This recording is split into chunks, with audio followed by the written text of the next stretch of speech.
Hi, my name's Ryan Kohler, hiring guru with today's hiring tip. We're going to talk today about, with all this unemployment, why are there so few good applicants applying to your jobs? Make sure you stick around to the end. I've got an awesome new tool that helps you compare you versus your competitors and ensure an awesome transition when you hire people away from them.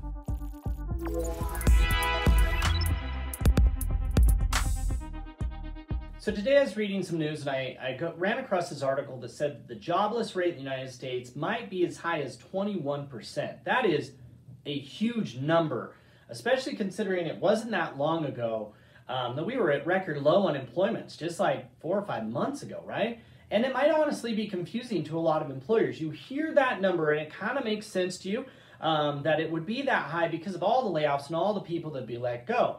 But yet you look at the people applying for your jobs, you look at how few applicants you're getting, you look at how bad the candidates are, you look at how they're ghosting you and not replying back, and even that potentially you might have offered people jobs that they simply just stopped replying about and didn't show up for. It makes no sense that unemployment and jobless could be so high and yet applicant flow could be so bad.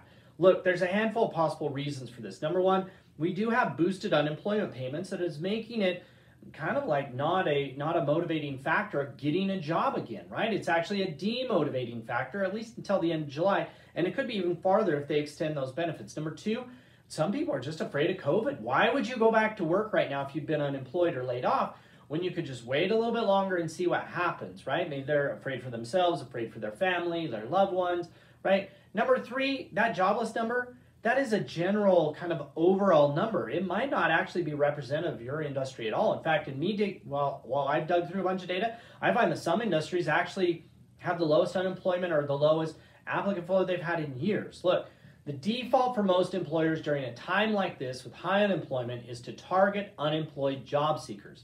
That is the wrong approach. The right approach is to target your competitors' employees. These individuals are the best of the best because they didn't get laid off. They are not people who get overpriced or overpaid out unemployment benefits. They're not people who are afraid to work because they're currently working. They have all the traits you want in a great new hire, and that's what you should be doing. To do this, there's a handful of things you got to do. Number one, you have to approach this like marketing and product sales. You can't just pull out your old job ad. Go and identify the weaknesses of your competitors. You can find these by reading their Glassdoor reviews and Indeed reviews.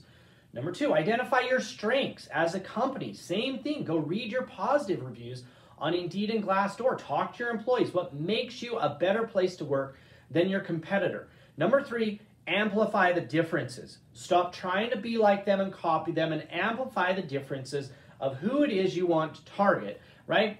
Number four, use powerful sources, specifically employee referrals and social networking. Job boards are a great place to target people who are unemployed and are actively searching. In this instance, you're going to be targeting a little bit more passive candidate who's currently on social media and engaged most likely with your employees. And number five, and the most important one, focus on the transition experience. You are about, in a very unsettled, chaotic time, to ask somebody to quit their job and come work for you. That is a risky proposition. And so think through and focus on what that transition experience is going to look like. Their benefits, their pay, their PTO, like understanding how your COVID policies work. All of those kind of things are extremely important and may not have been quite as big of a deal pre-COVID. And so you've got to spend more time on that transition experience, which brings us to our awesome free tool that you can download. We have a comparison tool that will help you set your job side by side in your company, side by side, and go through what makes working for you better than working for your competitor. It's kind of like the quick and dirty guide. Number two is we have a transition outline that you can go through and specifically answer questions about the most important things that matter to new hires during the transition, where they're going to feel pain and they're going to feel that maybe they didn't make the right decision at leaving their current employer and coming to work for you during that first 30, 60, 90, 120 days. So click on the link in the email, click on the link of this page, go and download this super cool free tool. Trust me, it will make going through and targeting your competitors' talent so much easier. Until next time, good luck hiring.